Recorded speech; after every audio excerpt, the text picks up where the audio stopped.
नमस्कार मित्रों, Naresh IAS academy digital platform पर आपका स्वागत है। आईएएस मुख्य परीक्षा के सामान्य अध्ययन क्वेश्चन पेपर 2 पर हम कार्य कर रहे हैं और आज हम नेक्स्ट टॉपिक डिस्कस करेंगे। प्रेशर ग्रुप या दबाव समूह।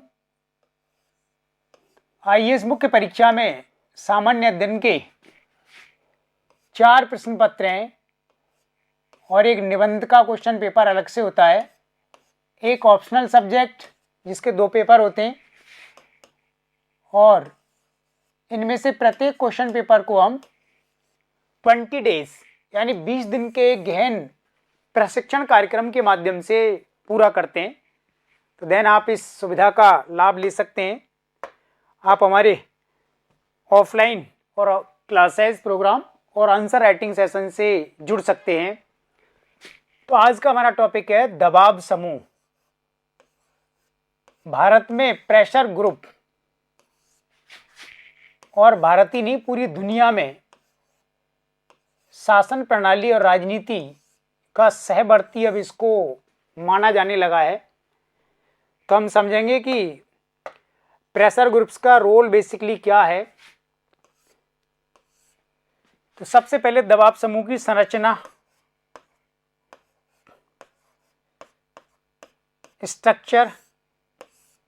स्ट्रक्चर में हम 2 पार्ट बना सकते हैं। औपचारिक दबाव समूह फॉर्मल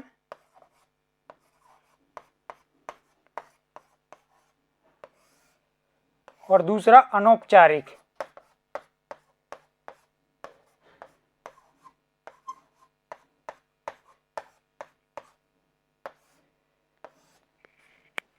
दबाव समूह की कार्यप्रणाली, फंक्शनिंग।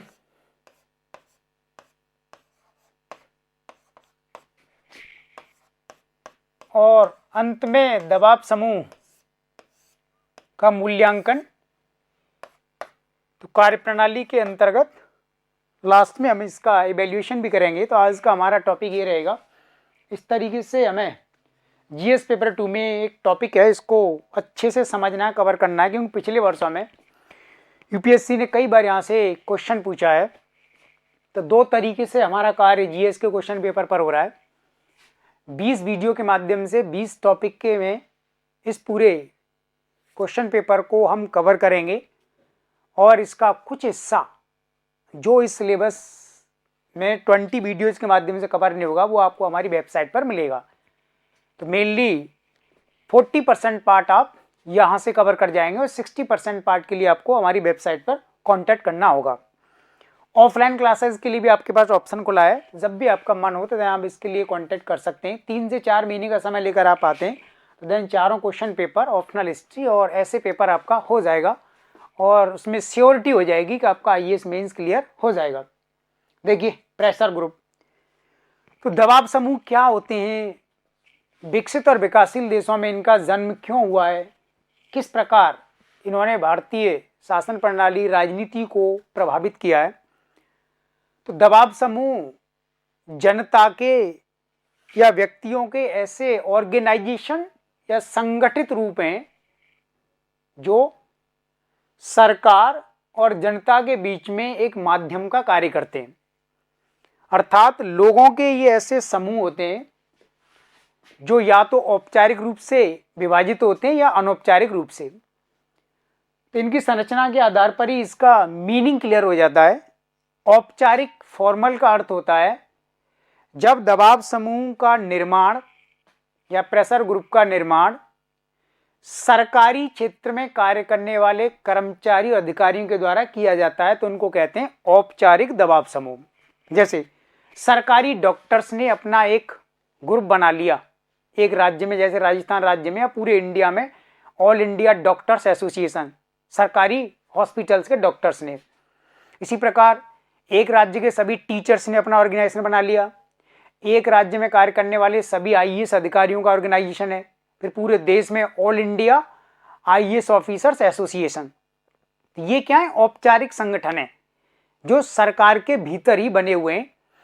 और दूसरे होते हैं सरकार के बाहर, इंडिविजुअल यानी प्राइवेट सेक्टर में जो लोग कार्य कर रहे हैं उनके द्वारा जो संगठन बनाए जाते हैं उनको कहते हैं अनौपचारिक या इनफॉर्मल प्रेशर ग्रुप।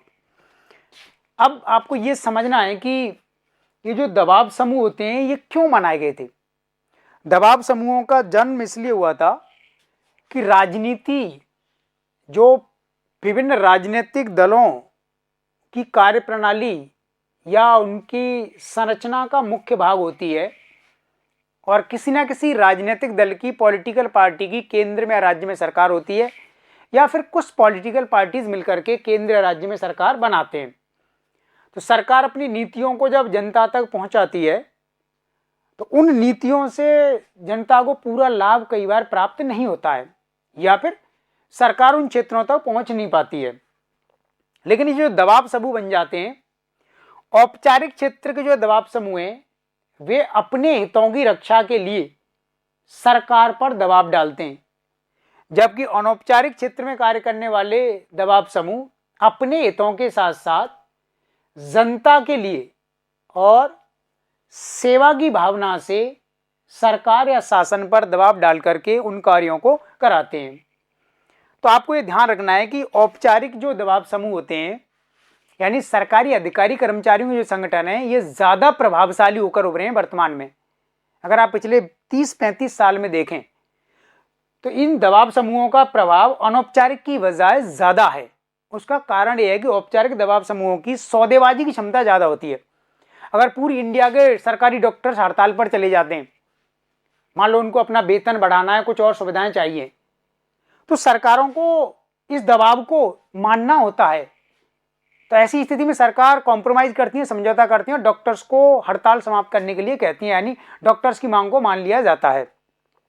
तो इनकी सौदेबाजी की क्षमता ज़्यादा होती है। इसी प्रकार स्टेट लेवल सिविल सर्विस के अधिकारी या all India civil services associations कोई स्ट्राइक करता है, कोई डिमांड रखता है, तो सरकार को तुरंत ही उस पर कार्य करना होता है। तो औपचारिक दबाव समूह अनौपचारिक की तुलना में ज़्यादा मजबूत क्यों है? क्योंकि इनके पास सौदेबाजी की क्षमता ज़्यादा है। ये शासन प्रणालियों को ज़्यादा तीव्र गति से प्रभावित कर सकते हैं। सरकार इन्हीं पर निर्भर होती है, सरकार बिना इनके कार्य नहीं कर सकती, इसलिए सरकार इनके दबाव में आ जाती है और इनकी जितनी भी इच्छाएं होती हैं उनको मानना पड़ता है। लेकिन सरकार के बाहर रहकर जो दबाव समूह काम कर रहे हैं अनौपचारिक क्षेत्र में, उनके पास सौदेबाजी की क्षमता कम होती है। अगर वो हड़ताल भी करते हैं, किसी सेवा को नहीं भी प्रदान करते हैं, तब भी सरकारी मशीनरी पर बहुत ज़्यादा इसका प्रभाव नहीं होता है। सरकार उस कार्य को अल्टरनेट तरीके से करा सकती है। तो अनौपचारिक दबाव समूह की पोजीशन औपचारिक की तुलना में कमज़ोर रहती है। तो ये बात आपको माननी होगी। भारत में नहीं, पूरी दुनिया में एक कंसेप्ट इस रूप में आया है। दूसरा एस्पेक्ट आपको उसमें ये समझना है कि अनौपचारिक जो दबाव समूह है, इनका महत्व वर्तमान में तेजी से बढ़ रहा है जनता, राष्ट्र और समाज के संदर्भ में। ऐसा क्यों है? क्योंकि अनौपचारिक जो दबाव समूह है ये भारत के विभिन्न क्षेत्रों में, रिमोट एरियाज में काम कर रहे हैं। चाहे अल्पसंख्यक संगठनों के लिए काम करने वाले दबाव समूह हो, या महिलाओं से संबंधित दबाव समूह हो, या फिर पर्यावरण के क्षेत्र में कार्य करने वाले दबाव समूह है, बाल श्रम के क्षेत्र में कार्य करने वाले दबाव समूह हों, या फिर ट्रेड यूनियंस हों, व्यापारिक समूह। तो ये सभी दबाव समूह अपने अपने क्षेत्र की समस्याओं को सरकार के सामने रखते हैं और फिर सरकार से उस क्षेत्र में सुधार के लिए कानून बनाने की अपील करते हैं, या फिर पहले से अगर कोई कानून या नीति या विधान लागू है तो उसमें किस प्रकार से सुधार किया जाए, इस संदर्भ में सरकार के साथ बातचीत की जाती है। तो अनौपचारिक संगठन भी कई प्रकार के होते हैं, जैसे ट्रेड यूनियंस, एटक, इंटक, हिंद मजदूर सभा, भारत मजदूर सभा, किसानों के अनौपचारिक दबाव समूह भारतीय किसान यूनियन, जिन्होंने केंद्र सरकार को अपने 2 कृषि बिलों को वापस लेने के लिए बाध्य कर दिया था। छात्रों के दबाव समूह अनौपचारिक क्षेत्र में, तो NSUI कांग्रेस से संबंधित, और भारतीय जनता पार्टी या बीजेपी से संबंधित कई प्रकार के दबाव समूह इस देश में काम कर रहे हैं। महिलाओं के क्षेत्र में कार्य करने वाले, पर्यावरण के क्षेत्र में कार्य करने वाले दबाव समूह, व्यापारियों और प्रोफेशनल्स लोगों के, तो भारत में जितने भी व्यापारिक दबाव समूह हैं उन सब का टॉप लेवल पर जो रेगुलेटर है उसे कहते हैं फिक्की। टेलीकॉम सेक्टर्स के लिए नेस्कॉम बना हुआ है, एसोचैम बना हुआ है। तो ये विभिन्न प्रकार के अनौपचारिक क्षेत्र में कार्य करने वाले दबाव समूह हैं। तो दबाव समूह मुख्यतः पहले तो अपने हित को साधने के लिए सरकार पर दबाव बनाते हैं और उसके बाद फिर वे समाज और राष्ट्र की समस्याओं को उनके समक्ष रखते हैं। तो इसलिए दबाव समूह का जो दृष्टिकोण है सरकार के लिए महत्वपूर्ण हो जाता है। तो अब हम इसकी कार्यप्रणाली से समझते हैं कि अनौपचारिक दबाव समूह की भूमिका ज्यादा क्यों बढ़ रही है। औपचारिक ज्यादा शक्तिशाली होता है, वो तो बात हमको समझ में आ गई, लेकिन अनौपचारिक की भूमिका ज्यादा क्यों बढ़ रही है, इसकी फंक्शनिंग से आप समझिए। क्योंकि भारत के जिन क्षेत्रों में अनौपचारिक दबाव समूह काम कर रहे हैं उन क्षेत्रों का पूरा अनुभव, एक्सपर्टीज नॉलेज इनके पास होता है, उसका पूरा डेटा, उसकी पूरी जानकारी इनके पास होती है, जबकि सरकार के पास एग्जैक्ट इंफॉर्मेशन उस क्षेत्र विशेष के बारे में नहीं होती। तो अगर दबाव समूह की बात सरकार मान लेती है तो सरकार के लिए उस क्षेत्र में कार्य करना और कानून बनाना बहुत आसान हो जाता है। तो दबाव समूहों की जो विशेषज्ञता है, किसी क्षेत्र विशेष में कार्य करने की क्षमता है, उसका सीधा लाभ सरकार को मिलता है और सरकार फिर उस दिशा में कार्य करती है। इसी प्रकार अल्पसंख्यकों के लिए जितने भी दबाव समूह भारत में कार्य कर रहे हैं, तो अल्पसंख्यक वर्गों की क्या क्या समस्या हैं, सरकार के संज्ञान में है कुछ समस्याएं, लेकिन सरकार को सभी समस्याओं के बारे में जानकारी नहीं है। और उन क्षेत्रों की समस्याओं, उन समुदायों की समस्याओं को जब सरकार के समक्ष रखा जाता है तो सरकार उस संबंध में कानून या विधान बनाती है। महिलाओं से संबंधित कितने मुद्दे हैं, मुख्यतः पर्यावरणीय समस्याएं, यानी सरकार की नीतियों का एक उद्देश्य होना चाहिए कि राष्ट्र का विकास करने के साथ साथ पर्यावरण को या तो नुकसान नहीं होना चाहिए और अगर होता भी हो तो बहुत सीमित स्तर पर होना चाहिए। तो कितने पर्यावरण क्षेत्र में कार्य करने वाले अनौपचारिक दबाव समूह हैं जिन्होंने सरकार के समक्ष उस मुद्दे को रखा डेटा के साथ, पूरी प्रामाणिकता के साथ, फिर सरकार ने उस क्षेत्र में खनन क्षेत्र पर रोक लगाई, कोयला आधारित प्लांटों को बंद किया, वन क्षेत्र में जो अतिक्रमण हो रहा था सरकार ने उसको रोका, नदियों के प्रदूषण को कम करने के लिए सरकार ने इस दिशा में कदम उठाए। तो दबाव समूहों की कार्यप्रणाली विभिन्न क्षेत्रों में प्रभावशीलता रखती है। तो सरकार को इन दबाव समूहों से लगातार संवाद करते रहना चाहिए। इसलिए वर्तमान में यह कहा जाता है कि क्या दबाव समूह राजनीतिक क्षेत्र का अनौपचारिक चेहरा बन गए, यानी किसी पॉलिटिकल पार्टी की सरकार केंद्र राज्य में शासन कर रही है, तो देन अगर एक पार्टी या एक से अधिक पार्टियां सरकार चला रही हैं और कुछ पार्टियां विपक्ष में हैं, तो विपक्षी पार्टियां इन अनौपचारिक दबाव समूहों से कांटेक्ट करती हैं और सरकार के खिलाफ हड़ताल कराती हैं और सरकार पर दबाव डालती है। तो इसके माध्यम से हम कह सकते हैं कि वास्तव में ये जो अनौपचारिक दबाव समूह हैं ये राजनीतिक क्षेत्र का, राजनीतिक पार्टियों का एक अनौपचारिक चेहरा बन गए। एक औपचारिक फेस तो उनका है ही कि वो सरकार चला रहे हैं, कानून बनाते हैं, नीतियां बनाते हैं, उनको लागू करते हैं, लेकिन चूंकि सरकार के पास कार्य क्षेत्र बहुत अधिक है, सरकार सभी क्षेत्रों में परफेक्ट तरीके से कार्य नहीं कर सकती। देश का भौगोलिक क्षेत्रफल बहुत ज्यादा है, जनसंख्या बहुत ज्यादा है, या नीड बहुत ज्यादा है लोगों की। तो ऐसी स्थिति में जिस पार्टी की सरकार नहीं है वो अगर विपक्ष में है तो वो इन दबाव समूहों से कांटेक्ट करके सरकार के खिलाफ विभिन्न क्षेत्रों में मुद्दों को उठाते हैं, चाहे वो महिला संबंधित मुद्दे हो, SC/ST समुदाय संबंधित मुद्दा हो, अल्पसंख्यकों से संबंधित मुद्दा हो, पर्यावरणीय कोई विषय हो, बाल श्रम का कोई मामला हो। तो ये हम यहाँ पर इस पॉइंट को सहमति देते हैं कि अनौपचारिक दबाव समूह राजनीतिक क्षेत्र का अनौपचारिक चेहरा वर्तमान में बन करके उभरे हैं। तो जो भी पॉलिटिकल पार्टी विपक्ष में होती है निस्संदेह वह इन दबाव समूहों के माध्यम से सरकार की कमजोरियों को उजागर करती है, सरकार पर दबाव बनाती है और सरकार को जनता के समक्ष प्रेजेंट करती है, प्रस्तुत करती है।